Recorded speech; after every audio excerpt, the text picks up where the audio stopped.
Vocês estão felizes? Amém? Amém. Beleza?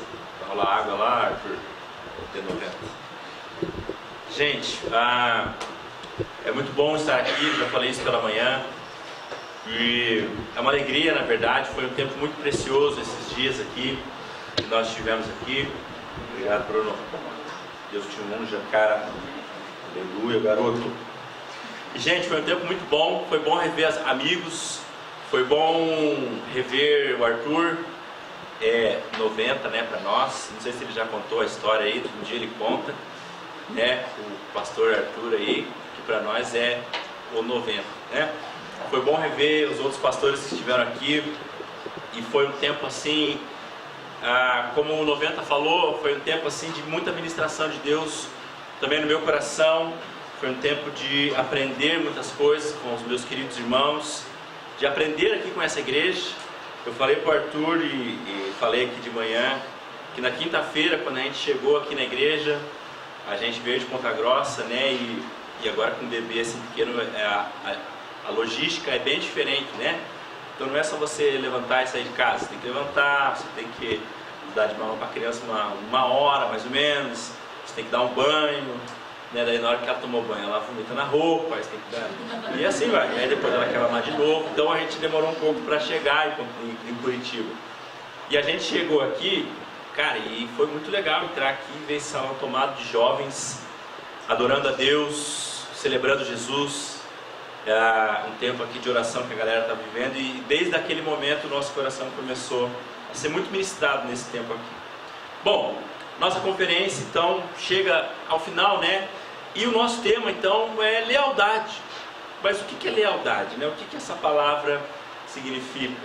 Essa palavra significa você viver uma amizade fiel, você ser leal a alguém, você viver uma amizade e ser leal a essa pessoa. E a gente prova de relacionamentos de lealdade no nosso dia a dia. Eu imagino que você tem amigos leais. Eu acho que você tem amigos que valem muito. Eu imagino que você é leal à sua esposa, ao seu marido. Você é leal às pessoas que estão perto de você.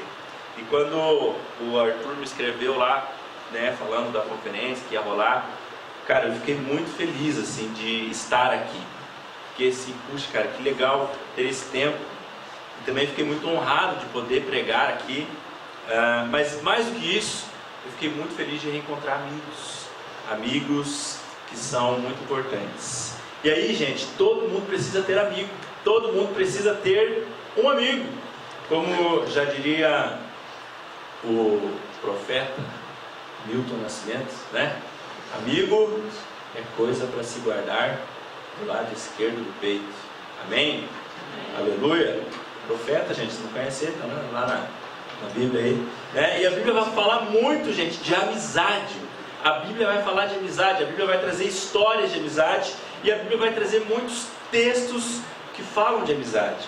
E lá no livro de Provérbios nós vamos encontrar boa parte dos versículos que vão falar de amizade, né? O pastor Tiago ministrou aqui sobre Provérbios 27, falando sobre amizade, e um dos textos de Provérbios que fala sobre amizade, Provérbios 27, 10, você não precisa ver, diz assim: não abandones o teu amigo, nem o amigo do teu irmão, no dia da tua adversidade. Vale mais o vizinho do que o irmão. Gente, tem situações na nossa vida que um amigo, ele é mais chegado que o irmão, às vezes, não tem? Tem situação na nossa vida que um amigo, ele está mais perto da gente do que alguém que é nosso parente de sangue. O fato, meu querido, é que Deus, Ele é um Deus relacional. O Deus que nós servimos é um Deus de relacionamento. É um Deus que lá no livro do Gênesis, né, a Bíblia fala assim que Deus, Ele diz assim: façamos o homem à nossa imagem e semelhança. E a teologia diz, galera, que Deus, essa imagem e semelhança do homem, de Deus no homem, há um debate, na verdade, na teologia do que é isso, mas muitos teólogos dizem que essa imagem de Deus no homem é justamente a capacidade do homem se relacionar. E a plenitude de Deus foi se revelada através de Jesus. E Jesus veio ao mundo para que eu e você, para que a gente conhecesse a salvação, tivesse acesso à salvação, mas mais, para que a gente aprendesse a importância de se relacionar. E essa noite, galera, eu gostaria de fazer 3 perguntas, dentro do nosso tema, né? Lealdade, essa conferência sobre amizade. E vocês aqui ouviram um pouco das nossas histórias, né? Minha, do Arthur, do pastor Tiago, do pastor Davi, do Samuel, que ainda não é pastor, mas vai ser, né? E do pastor Vlad. Vocês ouviram essas histórias e talvez vocês ficaram pensando, puxa, que bacana. Mas algo interessante que o Arthur mesmo falou assim, cara, você também vai viver histórias, tenho certeza que você está vivendo. Hoje, quando eu estava em casa, lá, descansando um pouco da gripe que eu peguei, estava pensando nessa galera aqui, falei, cara, vai chegar um dia que vocês vão se lembrar do tempo bom que vocês estão vivendo. Vai chegar um dia que vocês vão falar assim, cara, lembra lá quando a igreja era naquele porão e a gente teve aquela conferência lá e foi louco, e a gente curtiu demais e a gente foi abençoado por Deus. Lembra que o Johnny estava na unção do sono na porta da cozinha, né? Lembra que foi legal, que tinha uns gatos que andavam pela igreja. Lembra que o pastor Arthur ainda era solteiro. Aleluia. Veja só, hoje ele tem aí 7 filhos. Lembra? E aí vocês vão lembrar disso e vocês vão ter saudade. E eu tenho certeza, galera, que certamente vocês vão estar abençoando outra galera. Vocês vão estar abençoando outras vidas. Vão estar repetindo esse ciclo. Mas o fato, gente, é que Jesus, Ele nos convida para um relacionamento. E hoje de manhã nós falamos sobre isso. Mas eu gostaria de falar hoje à noite, queridos, a importância de nós termos amigos que são amigos da alma. Você tem um amigo da alma? Você tem um amigo do coração? Eu tenho. Um deles está ali, né? Esse cara bonito ali de barba. Amigos da alma. Sabe quem é que é o seu amigo da alma? Aquele que sabe quem você é. Aquele que conhece seu coração. Uma vez, lá na igreja de Curitiba, tem um outro cara que é nosso brother, faz parte da nossa história, o Jorge. E esse cara é muito amoroso, o Jorjão. E um dia eu cheguei na igreja muito triste com algumas coisas que estavam acontecendo. E eu cheguei na igreja e eu fiz uma oração quando eu estava chegando. Eu falei assim, Deus, o senhor podia mandar alguém para mostrar o teu amor por mim. Cara, eu cheguei na igreja e o Jorjão chegou assim, do jeitão dele, né? E me deu um abraço assim, e falou, pô, cara, eu amo você. Comecei a chorar e o Jorjão não entendeu nada. Falou, o que está acontecendo, cara? Eu falei, cara, Jesus está te usando para falar que Ele me ama. E aí nós choramos junto lá, abraçados. Isso é amigo de alma. E hoje, queridos, eu quero falar da importância de você ter um amigo de alma, para a gente encerrar essa conferência. E é engraçado, querido, que muito do que foi falado aqui foi repetido. Tem alguns ensinos, e presta atenção nisso. Nós não combinamos nada, os pastores que pregaram aqui, mas nós falamos praticamente a mesma coisa. Mas essa noite eu quero falar algumas coisas. Para tanto, querido, quero que você abra a sua Bíblia aí, meu amado, lá no Evangelho de João, capítulo 15, do versículo 11 a 17.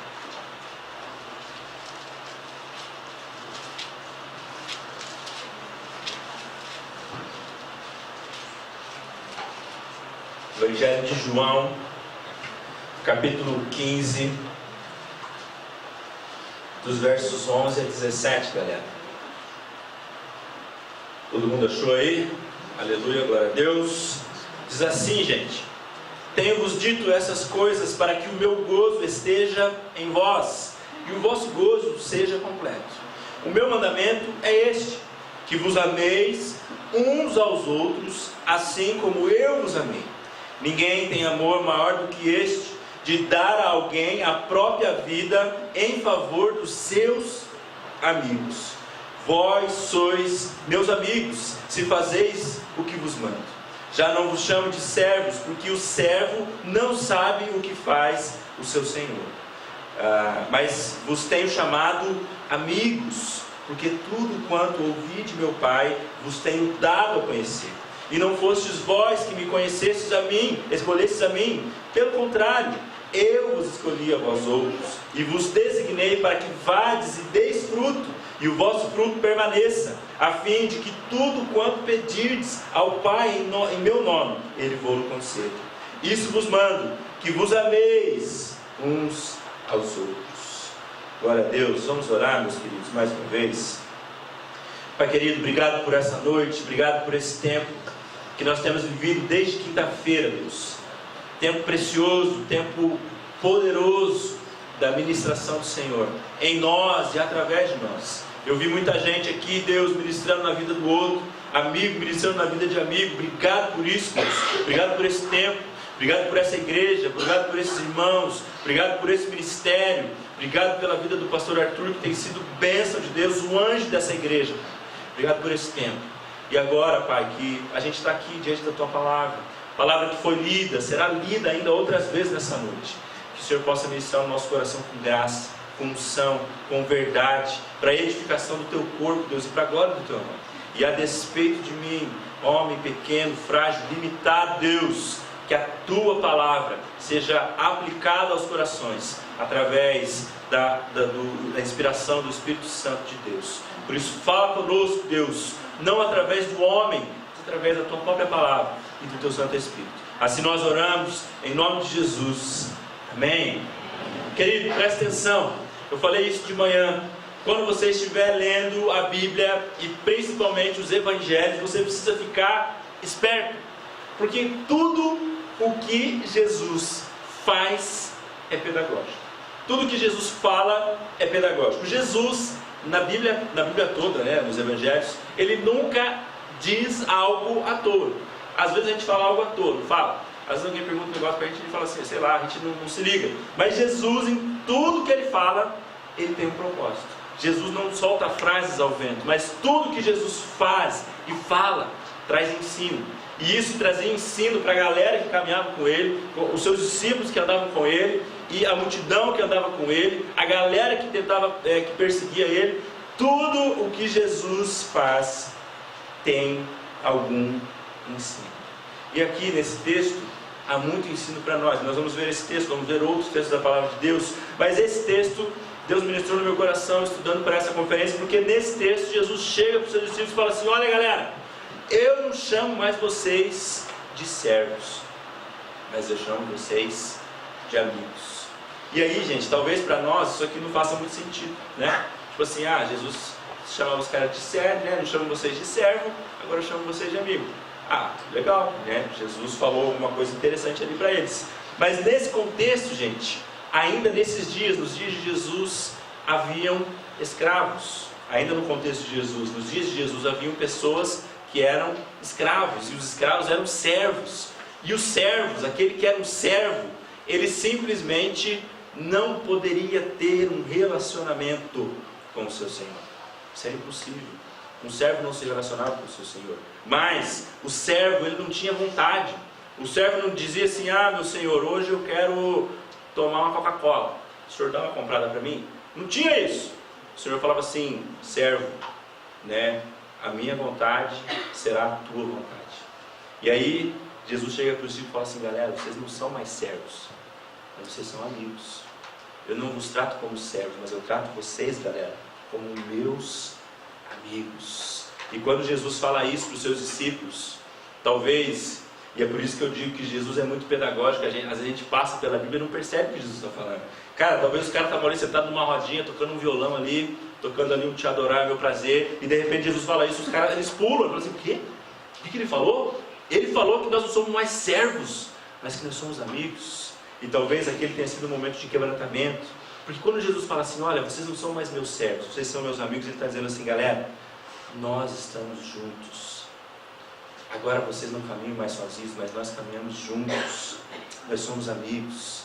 E aí Jesus fala assim: eu não chamo mais vocês de servos, mas eu chamo vocês de amigos. Mas eu tenho um mandamento para vocês. Sabe qual é o meu mandamento? Que vocês amem uns aos outros. Ama um ao outro. E gente, o que é isso? Isso é amizade. É caminhar junto. E nós somos criados por Deus para então viver esse relacionamento. E aqui Jesus está falando de amizade, de ser amigo. E como o pastor Vlad falou, não era o termo que eu ia usar, mas eu vou ir na onda do Vlad. Hoje eu gostaria de falar da importância de ter amigos da alma. Amigos da alma. E para tanto, galera, eu quero fazer 3 perguntas para você. 3 perguntas para a gente refletir um pouco. E no final, nós vamos orar por isso. Nós vamos orar por você que tem amigos da alma e você quer investir mais nessa amizade. E nós vamos orar por você que nesse tempo de conferência, assim: Deus, eu preciso de amigos de alma. Eu preciso de gente que caminhe comigo, gente que seja bênção na minha vida. Primeira pergunta é: qual a importância de ter amigos na alma? Para a gente responder essa pergunta, eu quero que você vá comigo agora lá no Antigo Testamento, um texto que fala do início de uma grande amizade. 1 Samuel capítulo 18, do versículo 1 ao versículo 5.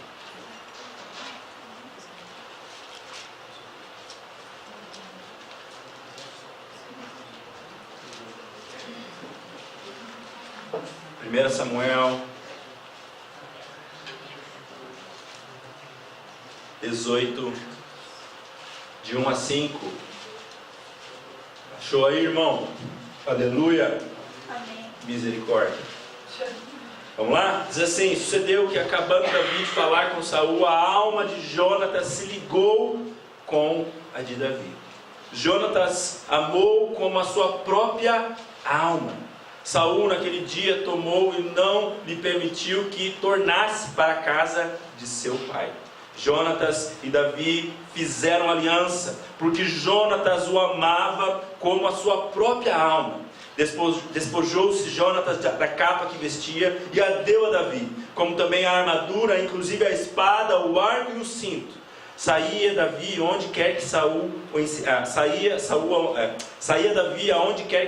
enviava, e se conduzia com prudência, de modo que Saul o pôs sobre tropas do seu exército, e era ele benquisto de todo o povo e até dos próprios servos de Saul. Gente, uma das grandes amizades que nós encontramos na Bíblia é a amizade entre Davi e Jonatas. Jonatas era filho do rei Saul. Esses dois homens se tornam grandes amigos. E a Bíblia fala aqui, a Bíblia usa exatamente esse termo: amigos que têm a sua alma unida.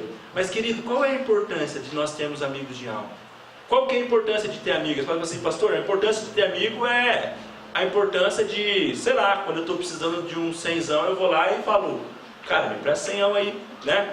Tenho certeza que se eu falar para o Arthur me prestar 100, ele vai prestar, né? Ficou aqui, abaixou a cabeça, não vai, né? Não, a importância de ter amigo, pastor, é quando o nosso carro acaba a bateria, aí nós temos que ter os caras para ajudar a empurrar o Fuca, né? É amizade. Talvez a importância de ter amigo é que quando nós vamos jogar bola, tem que ter pelo menos uns 10, né? Porque se faltar um, não dá certo. A importância de ter amigo. A importância de ter amigo é quando a gente precisa fazer uma mudança, carregar umas caixas, a gente liga lá para os caras: meu, vou fazer uma mudança, pago com Coca-Cola e linguiça. Fechou? Fechou. A importância de ter amigo. Talvez a importância de ter amigo é a importância da gente vir aqui na igreja, pegar os instrumentos, tocar uma música aqui com o Lucas, com os caras aqui, com o Eliezer aqui, fazer um rock and roll aqui de Deus, né? Curtir uma vibe gospel, né? E tá aí, rapaz, é a importância de ter amigos. Mas eu quero dizer para você que a importância de ter amigos da alma vai além. Porque quem são os seus amigos que no tempo da angústia caminham com você? Quem são os amigos que sabem as suas angústias e oram por você? Uma vez eu estava aconselhando uma senhora na minha igreja, uma mãe de uma família, e ela estava vivendo uma situação muito difícil. E eu falei assim: minha irmã, nós precisamos orar pela sua casa, orar pela sua vida. E naquele mês a gente tinha tido uma série só sobre família na nossa igreja. Cara, e aquela mulher não foi, e teve vários momentos de oração, de apelo, né? E aquela senhora não foi uma vez lá no apelo. Eu falei assim: minha irmã, por que você não foi lá para a gente orar, para receber? Ela falou assim: eu não, pastor, eu não fui no apelo. Porque se eu for no apelo, todo mundo vai saber que a coisa lá em casa está mal. Eu prefiro que ninguém saiba. E ela vivia sozinha, não tinha amigo. E aí eu quero te dizer, queridos, que amigos da alma, eles têm algumas importâncias. E a primeira importância que eu quero dizer do amigo da alma é que o amigo da alma, ele nos ajuda a caminhar. Um cuida do outro. Está com a sua Bíblia aberta aí? Dá uma avançada lá para 1 Samuel 19, versículos de 1 a 3. Se alguém achar aí, for crente corajoso, lê bem alto. 1 Samuel 19, de 1 a 3. Falou Saul a Jonatas, seu filho, e a todos os servos sobre matar Davi. Jonatas, filho de Saul, muito afeiçoado a Davi, o fez saber a este, dizendo: meu pai Saul procura matar-te. Acautela-te, pois, pela manhã. Fica num lugar oculto e esconde-te. Eu sairei e estarei ao lado de meu pai no campo onde estás. Falarei a teu respeito a meu pai, e verei o que houver, e te farei saber. Gente, a primeira importância da gente ter amigos de alma é que o amigo de alma, ele nos ajuda a caminhar.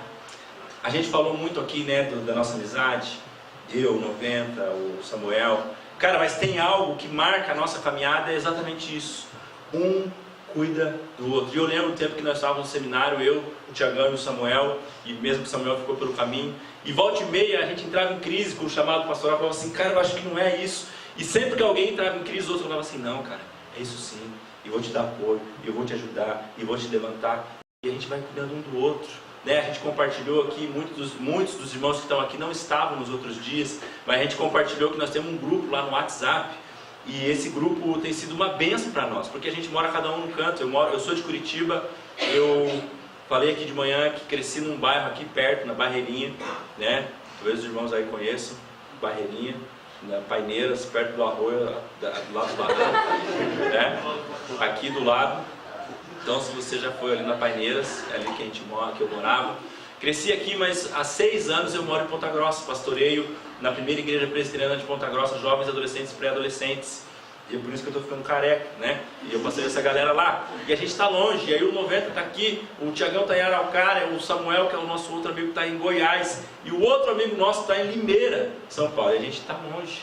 E aí alguém criou lá o tal do WhatsApp, e o WhatsApp é de Deus, gente, né? Não é do diabo, é de Deus. A gente fica lá só trocando mensaginha de áudio, e como é bom, gente. E aí nesses dias, alguém lá do grupo começou a compartilhar das suas lutas, angústias ministeriais, e cada um de nós pôde orar por aquele irmão, né, que estava passando por lutas, compartilhar, porque nós precisamos de gente que ajuda a gente. Quem é que sabe do teu coração, querido?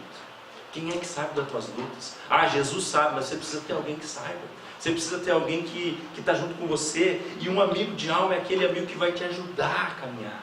É aquele amigo que vai te ajudar. E aqui o texto fala que Saul, né, o pai de Jonatas, ele queria matar Davi. Ele falou assim, não, meu pai não vai matar Davi, porque Davi é meu brother. Nós vamos lá no jogo do Corinthians junto, nós somos brother. Davi não vai matar não. Davi, e aí ele chegou lá e falou assim, Davi, é o seguinte, cara, deixa eu falar uma parada. Aqui tem um bando de louco. Chegou lá, falou pro Davi, nós somos loucos por Jesus, por Deus, cara. Mas ó, meu pai tá mais louco ainda porque ele quer te matar. Meu pai quer te matar, Davi. E aí Davi falou assim, caraca, meu irmão, sério, é sério, cara. Ó, vaza, meu irmão. E ele falou isso para Davi. E aí ele falou assim, mas fica tranquilo, porque eu vou chegar do lado do meu pai, vou puxar uma conversinha com meu pai e vou ver o que ele vai falar. E aí quando ele falar, eu te passo o WhatsApp na hora, meu irmão. Na hora. Amigo de alma, querido, é aquele que nos ajuda a caminhar. E na minha caminhada como pessoa e como pastor, teve muitas pessoas que me ajudaram a caminhar e tem me ajudado a caminhar. A gente acha, eu quero falar um negócio aqui, a gente acha que os pastores eles são inabaláveis, eles não são. O pastor precisa de oração e de apoio, gente. A gente acha que o pastor é perfeito, o pastor não é, o pastor erra. Só que a pergunta, querida, é: o pastor chora para quem? Se o pastor chega para chorar para uma ovelha e fala assim, pô, tô desanimado, que isso, pastor? Você está possuído pelo capeta? Né? O pastor não pode desanimar. A gente precisa ter amigo de alma que vai entender o nosso coração, querido. Quem é o seu amigo de alma? Segunda importância, querido, que um amigo de alma tem. E agora nós vamos continuar lendo aí 1 Samuel, só que você vai correr um pouco mais para frente. Vai lá no capítulo 23, do versículo 15 ao 18. E se tiver uma irmã de Deus aí, corajosa, leia bem alto. 1 Samuel, capítulo 23, de 15 a 18. Vendo, pois, Davi que Saul sair a tirar-lhe a vida, deteve-se no deserto de Zif, em Oreba. Então se levantou Jonatas, filho de Saul, e foi para Davi, a Oreba, e lhe fortaleceu a confiança em Deus. E lhe disse, não temas, porque a mão de Saul, meu pai, não deixará, porém tu reinarás sobre Israel, e eu serei contigo segundo, e também Saul, meu pai, bem sabe. E ambos fizeram uma aliança perante o Senhor. Davi ficou em Oreza e Jonatas voltou para sua casa. Isso. Obrigado, querido. Deus abençoe. Um amigo de alma, querido, ele compartilha conosco de momentos de glórias e momentos de luta. Um amigo de alma, ele é importante porque ele compartilha conosco de momentos de glórias e momentos de luta. Aqui, mais uma vez, cara, Saul estava querendo fazer o quê? Matar Davi, né? Saul estava querendo fazer isso. E Jonatas, ele se levanta e ele vai atrás de Davi, porque nesse momento, Davi, ele estava abalado na sua fé. E o texto diz assim, no versículo 18: e lhe fortaleceu a confiança em Deus. Sabe o que marca a minha amizade com o Arthur? É a gente ter vivido momentos de glórias e momentos de luta. Ninguém sabe, né? E eu estava pensando numa história, não é? Vou contar, né? Não é história muito bom. Cara, mas eu e o Arthur, o Arthur chegou lá na igreja em 2005, foi o ano que a gente estava entrando no seminário, e eu já tinha 21 anos, o Novento tinha 15. E ele queria andar com a gente, que nós éramos mais velhos, e a gente falava assim, cara, sai daqui, cara. Você, né? E ele falava assim, cara, você é chato, cara. Você é chupim, meu irmão, você é fácil. E aí ele ficava, cara, e o 90 fazia cada pergunta esdrúxula pra gente. Fazia umas perguntas e falava assim, cara, eu vou te bater. E aí a gente começou a falar assim, cara, você lembra da Copa de 94 dele? Eu não. Então, cara, você nasceu quando? 90? Você nasceu em 90, cara. Né? E aí o apelido dele começou a surgir, 90. Mas a gente começou a desenvolver uma amizade bacana, né, Arthur? Começamos a caminhar junto e fomos aprendendo muito um do outro. Cara, mas a gente viveu momentos engraçados. E um dos momentos, assim, que eu lembro da minha história dos 90, cara, é que a gente chegou a se apaixonar pela mesma menina. Sim ou não? Sim ou não? Aleluia! Ó, Jesus está falando aqui com alguém.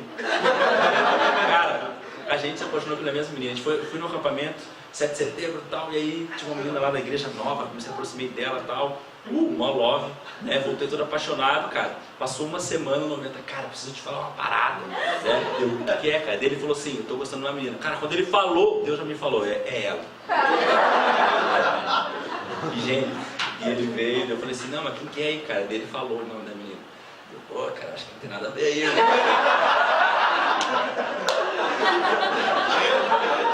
Não é? Cara, acho que não tem nada a ver, meu irmão. Ora mais aí, cara. Não é de Deus, não. Não é de Deus, não, velho. Não é de Deus, cara. Nossa, você tá orando um pouco, não é? Não é de Deus. Cara, e a gente se apaixonou pela mesma menina e deu uma confusão, né? A gente acabou se tretando lá, né? E a gente se tretou um dia lá, a gente ficou meio brigado. Mas a amizade do Arthur era muito importante pra mim. Nós éramos amigos, mas a gente tava meio assim, né? Ai, tô de mal, né? Tô meio de bad. Cara, e a menina não deu moral pra ninguém depois. Ela, ó, bateu asas e voou. Né? Glórias a Deus, porque nós estamos... Você tá solteiro, eu tô casado. Né? E ela tá casada também, né? Mas aí, gente, então a gente compartilhou esse momento de luta que a gente acabou gostando da mesma menina. E foi trash mesmo. Mas eu lembro o dia que a gente fez as pazes. A gente estava na igreja, a gente passava o dia inteiro na igreja. A gente ia de manhã para o ensaio de teatro. E a gente fazia a parte do mesmo grupo de teatro, eu e o Arthur. Participava de umas peças muito loucas lá. Almoçava ali perto da igreja. Aí à tarde a gente participava do grupo de evangelismo, que eu e o Arthur também a gente fazia parte. Cara, e um dia eu estava lá à tarde e o 90 chegou para mim assim, cara, eu preciso que você venha aqui comigo orar para alguém. Eu falei, fechou, irmão, vamos lá.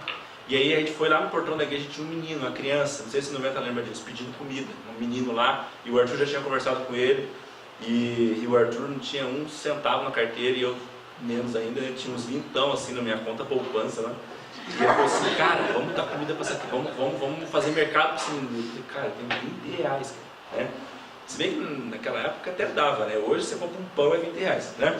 E aí a gente orou com aquela criança, e a gente ouviu a história daquela criança, e eu e o Arthur, a gente foi no mercado que tem na frente da igreja, compramos lá, cara, e Deus assim multiplicou o vintão que eu tinha, porque a gente foi perguntando para ele, o que você precisa? E ele falou, arroz, feijão, traquinas.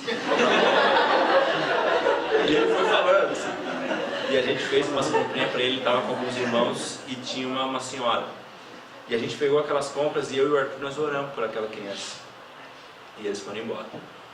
Cara, mas nós estávamos meio brigados, né? E aí a gente voltou para a igreja, assim, olhando para a cara do outro. E daí o Roberto falou assim, cara, vamos numa sala aí orar.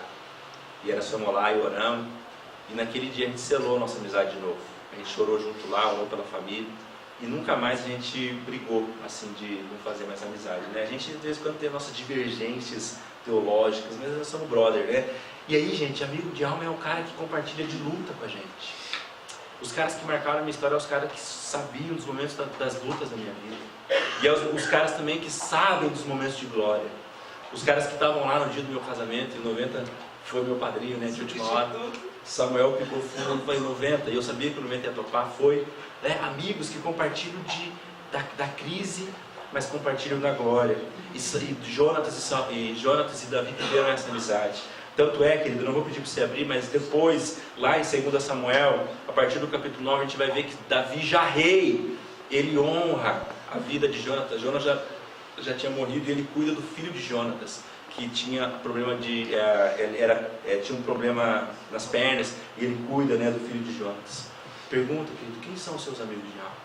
Nós precisamos ter amigos de alma, porque os amigos de alma, eles nos ajudam a caminhar. Nós precisamos ter amigos de alma, porque os amigos de alma, eles compartilham de momentos de crise e momentos de vitória. Mas há uma segunda pergunta que eu gostaria de fazer para você nessa noite, queridos. A segunda pergunta é: quem caminha com você? Quem caminha com você? Há um ditado da sabedoria popular, que já foi mencionado aqui nessa conferência, que diz: diga-me com quem andas, e eu te direi quem és. Eu ando com Jesus, né? Eu sempre falo, cara, de vez em quando as pessoas vão até o meu gabinete lá na igreja para se aconselhar. Assim, 80% é jovem e 20% é pessoas mais velhas, né? Porque na nossa igreja tem outros pastores. Então eu cuido da moçada, acabo atendendo os jovens, mas às vezes quando vai lá um pai, uma mãe, vai uns caras assim. Mas eu sempre brinco com as pessoas. Quando a pessoa senta lá, eu falo assim: diga-me com quem andas, e eu te direi quem és. Aí os caras ficam assim. Os caras ficam assustados, né? O pastor falando heresia aqui. Mas, gente, essa pergunta é uma pergunta fundamental. Presta atenção, eu não estou perguntando por onde você anda, mas eu estou perguntando com quem você anda. Eu não estou perguntando quem está perto de você fisicamente, mas eu estou perguntando quem está perto de você emocionalmente e espiritualmente. Querido, deixa eu te falar uma coisa: proximidade física não significa proximidade emocional. Não é a mesma coisa. Proximidade física não é a mesma coisa do que proximidade do coração e da alma. Quantos e quantos adolescentes eu atendo na minha sala que choram, dizendo assim: pastor, sabe o que eu queria? Eu queria ter proximidade do coração do meu pai, mas eu não tenho. Meu pai não sabe nada da minha vida. Meu pai não sabe a menina que eu gosto. Meu pai não sabe por que eu choro. Meu pai me dá dinheiro todo dia e acha que isso é o que eu quero, mas não é. Proximidade, querido, do espaço físico não significa proximidade da alma. E aí, eu gostaria de falar nesse ponto aqui, quem está caminhando com você. Eu quero te dizer 3 características que você precisa observar nas pessoas que caminham com você, e você precisa desejar caminhar com gente assim. E a primeira característica é: caminhe com quem tem coragem e moral para te exortar. Vamos ler um texto? Mateus capítulo 16, do 21 ao 23. E um irmão aí da bênção, corajoso, leia bem alto, por favor. Mateus 16, 21 a 23.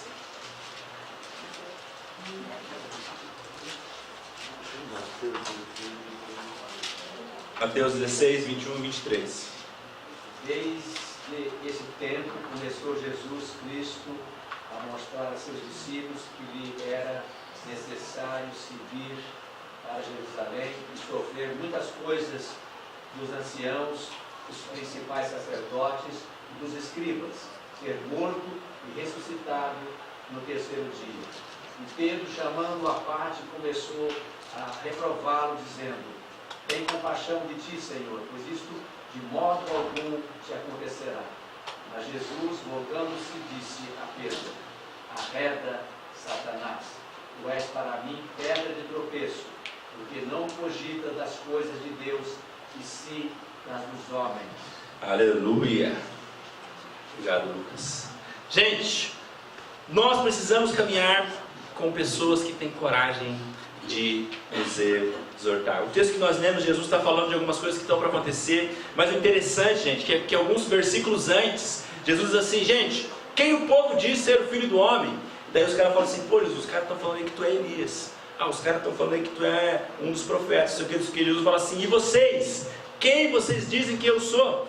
E aí Pedro fala assim, não, Senhor, nós sabemos que tu és o Cristo, nós temos crido e conhecido que tu és o Cristo, Jesus. E aí Jesus vai lá para Pedro e fala assim, caraca, Pedrão, não foi nem carne nem espírito te revelou, cara, mas ó, tu é massa, Pedro, tu é fera. E ele elogia Pedro. E aí Pedro fica assim, né? Pô, nota 10 com Jesus, cara, né? E aí Jesus continua falando, não sei o que, e aí Pedro fala assim, cara, já dei uma dentro, vou dar a segunda. E aí ele fala assim, Jesus, não, mas ó, fazendo, tem compaixão de ti mesmo. Talvez Jesus fala assim, Pedro, fica quieto, Satanás. Tu é capeta agora? Isso pra mim é pedra de tropeço, cara. E aí Pedro fica assim assustado. E aí, gente, esse texto aqui a gente às vezes não entende, né, o que está acontecendo. Mas Jesus, ele repreende Pedro, fala com Pedro. E aí, querido, deixa eu fazer uma pergunta. Quem é o teu amigo que tem coragem de exortar a você? Quem é o teu amigo que tem coragem de te exortar? E de falar assim, cara, olha só, deixa eu falar uma coisa para você. Isso que você está fazendo aqui, cara, está errado. Isso que você está fazendo aqui, cara, está longe da vontade de Deus. E deixa eu falar outra coisa. Uma amizade, um relacionamento profundo, querido, um relacionamento de verdade profundo, ele tem atrito. Um relacionamento onde não há nenhum atrito, cara, das duas uma. Ou as pessoas envolvidas nesse relacionamento são absolutamente perfeitas, todo mundo é perfeito, ou esse relacionamento ele é extremamente superficial. O pastor Tiago leu esse texto que eu vou ler aqui, que diz assim, né, Provérbios 27, 17. Como o ferro se afia, assim o homem ao seu amigo. E aí, eu vou fazer uma aplicação um pouco diferente do Tiago. Mas como que você faz, como que você consegue afiar uma faca? Quem já afiou uma faca na vida aqui? O que você precisa? Você precisa de uma pedra. E você precisa, né? Fazer o quê? Lixar a bichinha ali, né? E ela vai sofrendo. Ela sai até fogo, esquenta. Mas quando você termina de afiar a faca, aquele momento de atrito, aquela faca se torna um instrumento melhor. Uma boa amizade, um bom relacionamento, querido, é aquele que te faz melhor. Um amigo de alma, querido, é aquele que te faz mais crente.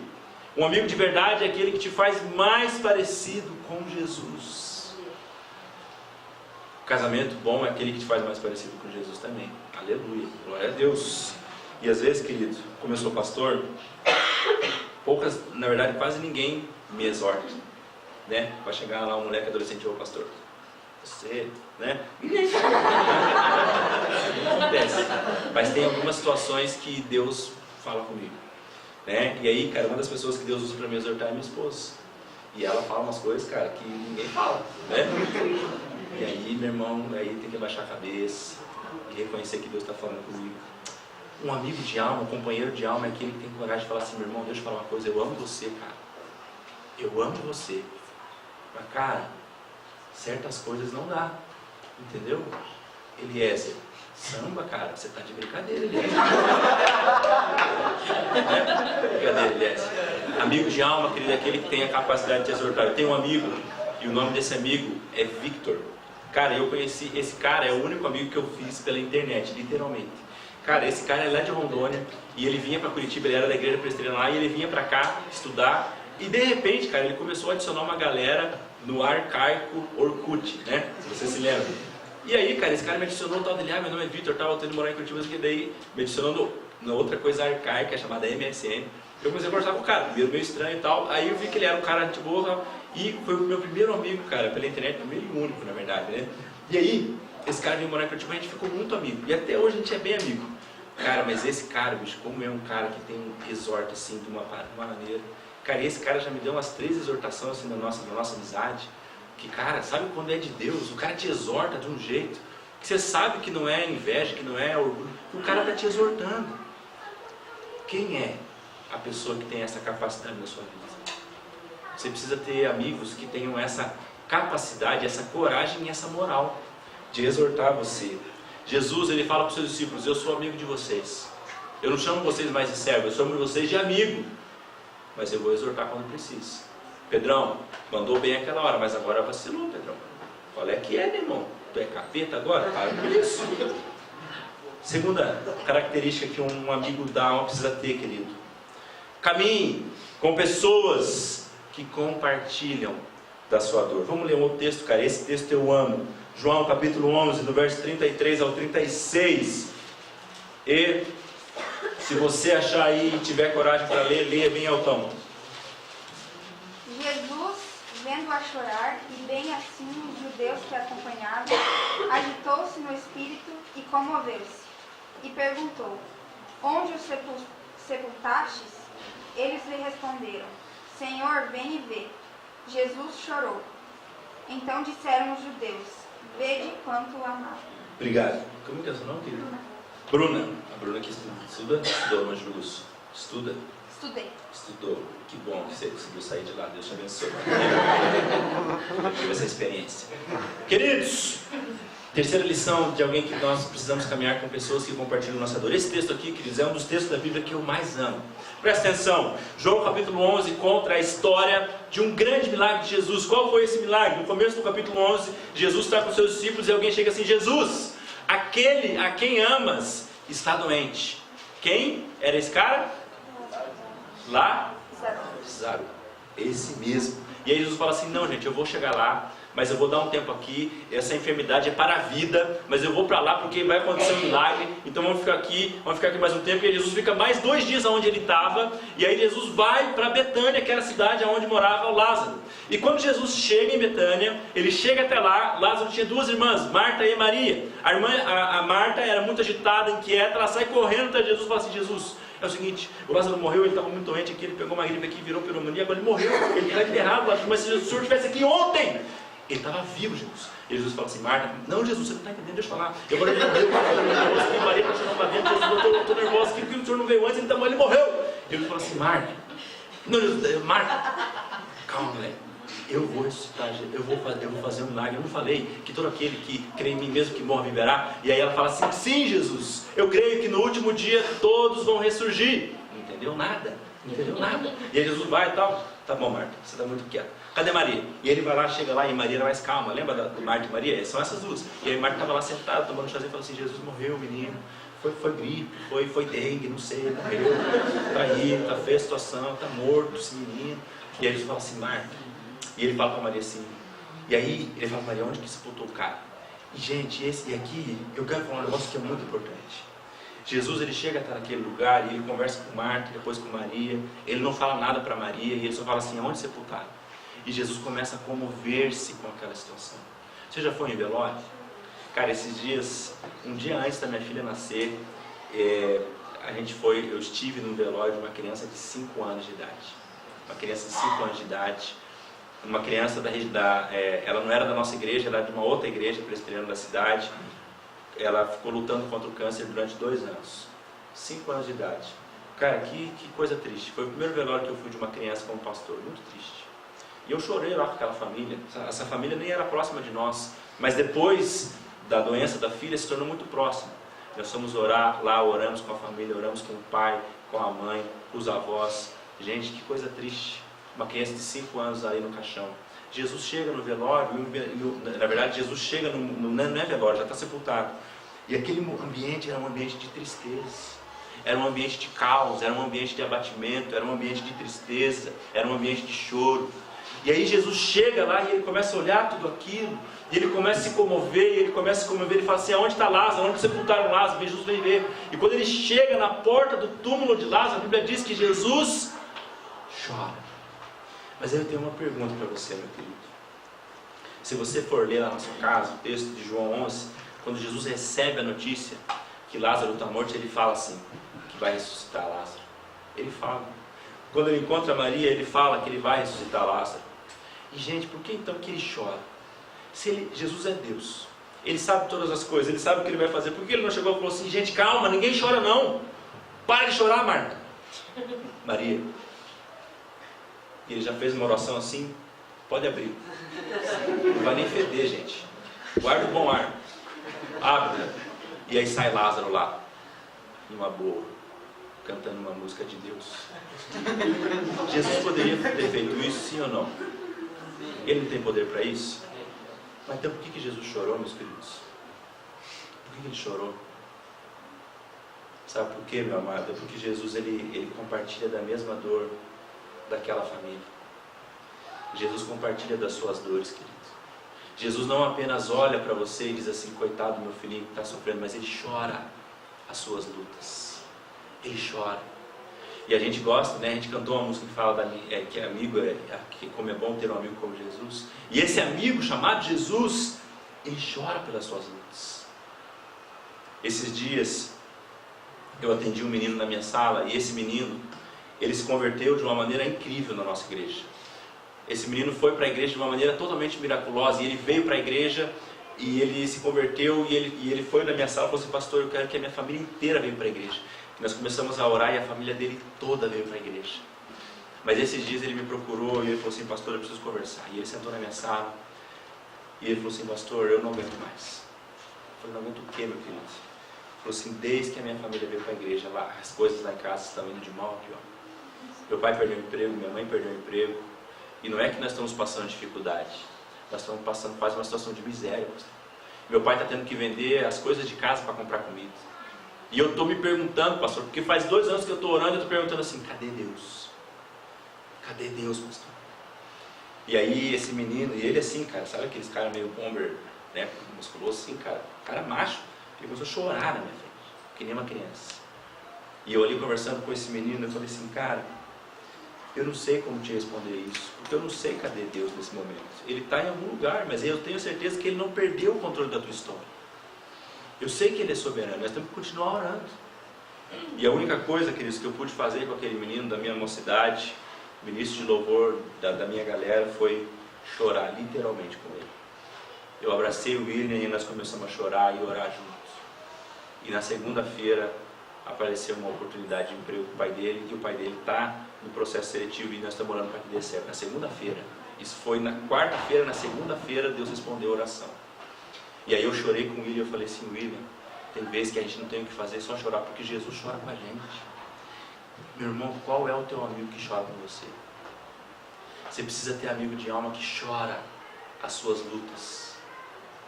Amigo de alma que compartilha da tua dor. Não aquele amigo que quando tudo está bem, está com você. Ô, cara, tamo junto. Quando você está passando por tristeza, cadê o teu amigo? Cadê os amigos? Cadê os amigos? Você precisa ter amigo de alma que compartilha da mesma dor que você. Mas finalmente, querido, eu quero dizer que nós precisamos ter amigos de alma que tenham a capacidade de nos inspirar. E agora eu quero ler um texto, nós vamos ler um texto que nós já lemos de manhã, mas vamos ler novamente. Evangelho de Mateus, capítulo 17, do versículo 1 ao 6. E quem encontrou aí e tiver coragem de ler, leia bem alto para nós, por favor. Mateus 17, 1 a 6. 6 dias depois, tomou Jesus consigo a Pedro, a Tiago e a João, seu irmão, e os conduziu em particular a um alto monte. E transfigurou-se diante deles, e o seu rosto resplandeceu como o sol, e as suas vestes se tornaram brancas como a luz. E eis que lhes apareceram Moisés e Elias falando com ele. E Pedro, tomando a palavra, disse a Jesus: Senhor, bom é estarmos aqui. Se queres, façamos aqui 3 tabernáculos, um para ti, um para Moisés e um para Elias. E estando ele ainda a falar, eis que uma nuvem luminosa os cobriu. E da nuvem saiu uma voz que dizia: Este é o meu filho amado, em quem me comprazo, escutai-o. E os discípulos, ouvindo isso, caíram sobre seu rosto e tiveram um grande medo. Isso. Para encerrar esse ponto, para a gente ir para o último ponto e encerrar, você precisa ter amigos de alma que tenham a capacidade de te inspirar. Meu querido, quem te inspira? Já parou para pensar nisso? Quais são as pessoas que te inspiram? Quais são as pessoas que te fazem sonhar em ser algo? Tem gente que se inspira com, sei lá, o Eike Batista. Tem gente que se inspira, sei lá, com alguém famoso. Tem gente que se inspira com, não sei, mas eu me inspiro com os meus amigos. O pastor Tiago falou algumas coisas aqui, mas cara, eu me inspiro muito com o Arthur em ser um cara de mais oração. Eu me inspiro muito com o meu amigo Samuel, que pregou aqui, a ser um cara que ama e aconselha. Eu me inspiro com o meu amigo pastor Tiago, que pregou aqui, a ser um cara que tem mais conhecimento bíblico e teológico, porque ele tem muito conhecimento, né, não? Ele inspira a gente a ser assim. Eu me inspiro com o meu amigo pastor Vlad, a ser um cara que tem a capacidade de abrir a minha casa para as minhas ovelhas e amar elas. Eu me inspiro com o meu amigo Anderson, que esteve aqui, foi citado, né, faz parte do nosso grupo, a ser um cara que tem coragem de arriscar e se entregar aos propósitos de Deus. Eu me inspiro com um cara que é nosso amigo, o pastor 90 sabe quem é, o Arthur sabe quem é, o pastor Beto, lá de Belo Horizonte. Ele me inspira a ser uma pessoa amorosa. A pergunta, querido, é: o que os seus amigos inspiram você a ser? Jesus, ele era amigo dos discípulos, não era? O que ele falou para eles? Eu não vos chamo de servos, mas chamo vocês de amigos. E Jesus, ele é a fonte de toda inspiração. E Pedro, Tiago e João, como eu falei aqui de manhã, eles tinham um relacionamento profundo com Jesus. E Jesus levou Pedro, Tiago e João para situações que os outros não foram. Os 12 discípulos não provaram de tudo que Pedro, Tiago e João viveram. E Jesus estava inspirando aqueles corações. O mesmo Jesus que exorta Pedro é o mesmo que leva ele para o monte lá, quando Jesus é transfigurado e a presença de Moisés e Elias aparece. E eles são inspirados. O meu amigo de alma, ele precisa me inspirar. Eu preciso ter amigos que me inspiram a ser melhor e mais parecidos com Jesus. Mas finalmente, queridos, terceiro e último ponto dessa mensagem, para a gente encerrar e para a gente orar. Eu fiz duas perguntas até agora. A primeira é: qual é a importância de ter amigos de alma? A segunda é: quem tem caminhado com você? E a terceira e última pergunta que eu gostaria de fazer nessa noite para você, meu querido, é: que marcas você tem deixado naqueles que estão ao seu redor? Que marcas você tem deixado naqueles que estão ao seu redor? Quando eu estava na 6ª série, lá no Ângelo Gusso, viu, Bruno? É nóis. Eu tive uma professora de português que se chamava Eliane. Tem mais alguém que estudou no Ângelo Gusso lá? Eu. Você estudou? Eu. Teve? Você conheceu ela, uma loirinha assim? Baixinha. Isso, Eliane, professora Eliane. Cara, e a professora Eliane era uma professora como outra qualquer, tal. Mas no último dia de aula, a professora Eliane marcou meu coração para sempre. No último dia de aula que eu tive com ela, né? Evidentemente. Cara, ela começou a entregar pra galera um marca-página. Foi entregando. E eu pensando, cara, o que vai vir no meu, né? O que ela vai mandar, né? Estude mais, sei lá, coisa assim. E ela foi entregando. E cara, e cada um era diferente do outro. Cada um era diferente. E aí eu vi assim que as meninas começavam a pegar, eu chorava assim, cara, o que vai vir no meu? E daqui a pouco veio o meu. E ela me entregou o meu. E manja esse bilinguido? Manja esse bilinguido? Cara, era dos bilinguidos. Eu, caraca, ela é crente, mano. É? E aí quando eu fui ler, cara, meu cartão estava escrito assim: pô, vírgula. As pessoas que passam por nós não partem sós. Deixa um pouquinho de si e leva um pouquinho de nós. Ponto. Deus te abençoe, professor Eliane.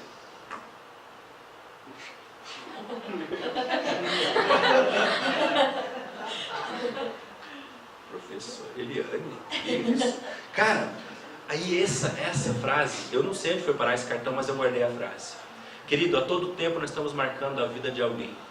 A todo tempo você está imprimindo a marca de alguma coisa na vida de alguém. Há um tempo atrás, antes de eu ir para o seminário, eu tinha uma amiga, nós convivíamos, assim, nós éramos amigos de perto. Aí depois eu entrei no seminário, a gente se afastou, ela morava em outra cidade, e eu reencontrei essa amiga.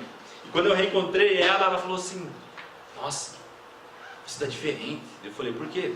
Ela, sei lá, você está usando terno. Eu falei: pois é, eu estou no seminário.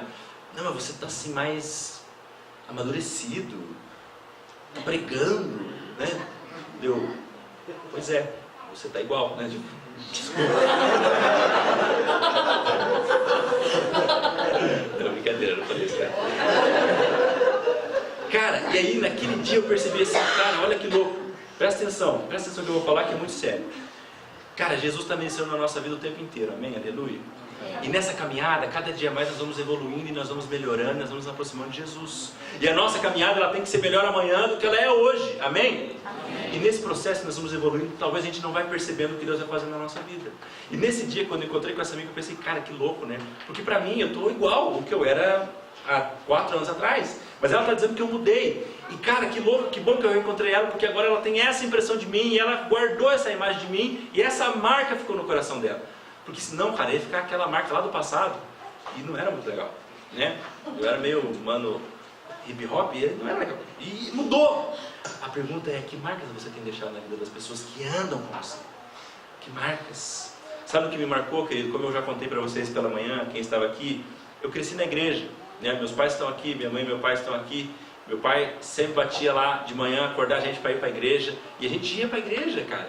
E eu achava que ir para a igreja era uma coisa que todo mundo fazia. Eu achava que ir para a igreja era tipo escovar o dente. Eu achava que todo mundo ia para a igreja. Até que um dia eu cheguei na escola e falei, pô, cara, eu fui na igreja, um amigo meu. E na igreja? Não. Eu falei, cara, você não vai na igreja dele? E na igreja? Não. Né? Mas eu achava que todo mundo ia na igreja e a gente ia na igreja desde criança. Mas eu fui ter um encontro com Jesus lá com os meus 19 anos. E sabe o que marcou muito a minha vida naquele tempo? Não foram os pastores que passaram pela minha vida naquele tempo da minha conversão. Mas o que marcou muito a minha vida eram os jovens que eu comecei a conhecer da igreja, que eram extremamente inspiradores e que marcaram meu coração. Jovens, alguns inclusive mais novos do que eu. Jovens que marcaram demais a minha vida. E hoje, querido, mesmo eu sendo pastor, estando na igreja, esses jovens têm parte do meu ministério porque eles marcaram a minha vida para sempre. E quando eu estudava lá no Ângelo Gusso, como é o seu nome? Bianca. Deus te abençoe também lá. Você saiu de lá? Já saiu? Aleluia, né?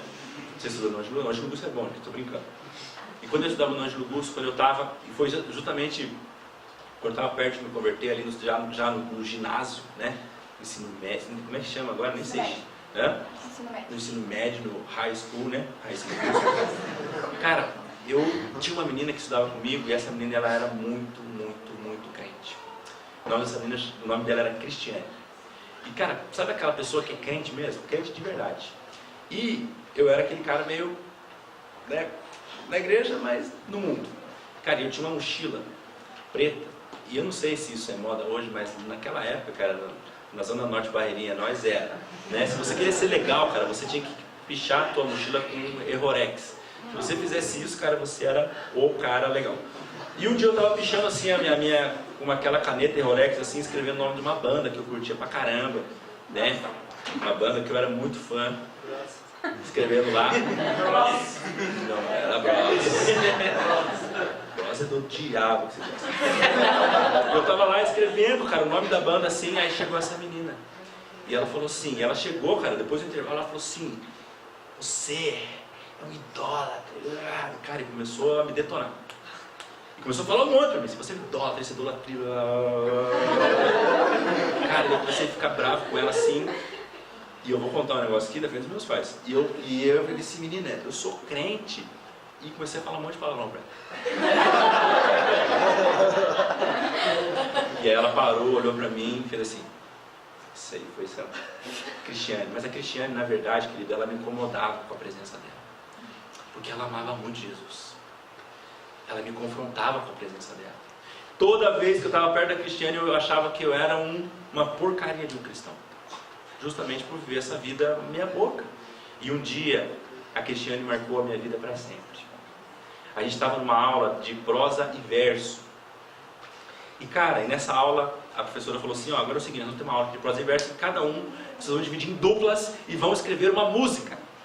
Cara, eu era meio do hip hop, sentei com um brother meu lá, vamos escrever um rap aqui, mano, né? Aí começamos a escrever lá, é nós é vida louca, vamos escrevendo. Gente, ninguém sentou com a Cristiane, ninguém sentou com ela. Para nossa surpresa, a professora falou assim, terminaram? Terminamos. Agora, vocês vão vir até a frente, vão ler ou cantar o que vocês escreveram. Aí a Cristiane falou assim, professora, eu quero ir por último. Beleza. Cara, aí foi, né? Aí fui lá, eu e meu mano cantamos lá, nós é hip hop, somos vida louca, não sei o quê. E aí foi a Cristiane. E aí, gente, eu tenho que me segurar para não chorar quando eu conto essa história. A Cristiane foi lá, E ela começou a cantar uma música que ela fez para Jesus. E ela começou a cantar a música dela. Só que a minha classe, ao invés de aplaudir, começou a vaiar a Cristiane. E os caras que eram os meus amigos começaram a tacar bola de papel na cabeça da Cristiane. Só que na hora eu ri junto, dei risada. Mas quando eu fui embora aquele dia, eu fui para casa chorando, porque eu pensei assim, cara, que tipo de crente que eu sou? Que tipo de cristão que eu sou? E aquele dia a Cristiane mexeu demais comigo e Deus usou a vida dela para falar comigo. Quando eu me converti, a primeira pessoa que eu procurei na minha escola foi a Cristiane. Eu falava assim, Cristiane, eu preciso de tipo de perdão. Eu quero te dizer que você é instrumento de Deus na minha vida. Gente, eu nunca mais vi a Cristiane, eu não sei onde a Cristiane está, eu não sei se ela está viva, se ela está morta, não sei se ela tem um filho, se ela tem 10, mas ela marcou meu coração. Assim como o pastor Arthur, e para nós é 90, marca minha vida, tem marcado, marcou e tem marcado. Assim como o pastor Tiago, o pastor Samuel, o Vlad, o Anderson, tem marcado, marcam a minha vida, marcam, de verdade, marcam. A pergunta, meu querido, é que marcas que você vai deixar nas pessoas que estão perto de você. A Bíblia diz assim, eu vou ler isso aqui, nós vamos encerrar. João 13, 34, 35 diz assim, novo mandamento vos dou, que vos ameis uns aos outros, assim como eu vos amei, que também vos amem uns aos outros. Nisto conhecerão todos que sois meus discípulos, se tiverdes amor uns aos outros. Que marca você tem deixado nas pessoas que estão andando perto de você? Você, meu querido, foi chamado por Jesus para ser um instrumento de graça, para ser um instrumento de vida. Você precisa ter amigo de alma, mas você também precisa ser um instrumento de vida e deixar marcas no coração de quem você caminha.